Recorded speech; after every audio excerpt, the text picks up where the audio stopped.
পরিশিষ্ট শ্রীরামকৃষ্ণ নরেন্দ্র স্বামী বিবেকানন্দ এই পর্যায়ে আলোচনা চলছে দশম পরিচ্ছেদের পঞ্চম অংশ, জ্ঞানযোগ ও স্বামী বিবেকানন্দ। স্বামী বেদান্ত চর্চা করিতে বলিতেন, কিন্তু সেই সঙ্গে ওই চর্চায় যাহারা বিপদ তাহাও দেখায় দিয়াছেন। ঠাকুর যেদিন ঠনঠনিয়াতে শ্রীযুক্ত শশধর পণ্ডিতের সহিত আলাপ করেন, সেই দিন নরেন্দ্রাদি অনেক ভক্ত উপস্থিত ছিলেন। 1884 খ্রিস্টাব্দে। ঠাকুর বলিলেন, জ্ঞানযোগও এদিকে ভারী কঠিন। জীবের একে অন্নগত প্রাণ, তাতে আয়ু কম, আবার দেহবুদ্ধি কোনো মতে যায় না।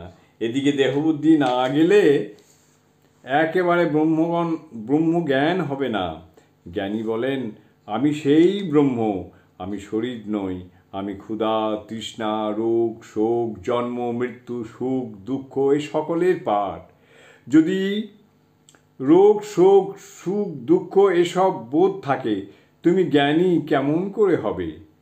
এ দিয়ে কাঁটায় হাত কেটে যাচ্ছে, দরদর করে রক্ত পড়ছে, খুব লাগছে, অথচ বলছে কই, হাত তো কাটে নাই, আমার কি হয়েছে? তাই এই যুগের পক্ষে ভক্তিযোগ, এতে অনন্য পথের চেয়ে সহজে ঈশ্বরের কাছে যাওয়া যায়। জ্ঞানযোগ বা কর্মযোগ আর অন্যান্য পথ দিয়াও ঈশ্বরের কাছে যাওয়া যেতে পারে, কিন্তু এসব পথ কঠিন। ঠাকুর আরও বলিয়াছেন, কর্মীদের যেটুকু কর্ম বাকি আছে সেটুকু নিষ্কামভাবে করিবে। নিষ্কাম কর্মর দ্বারা চিত্তশুদ্ধি হলে ভক্তি আসবে, ভক্তির দ্বারা ভগবান লাভ হয়। জয় ঠাকুর।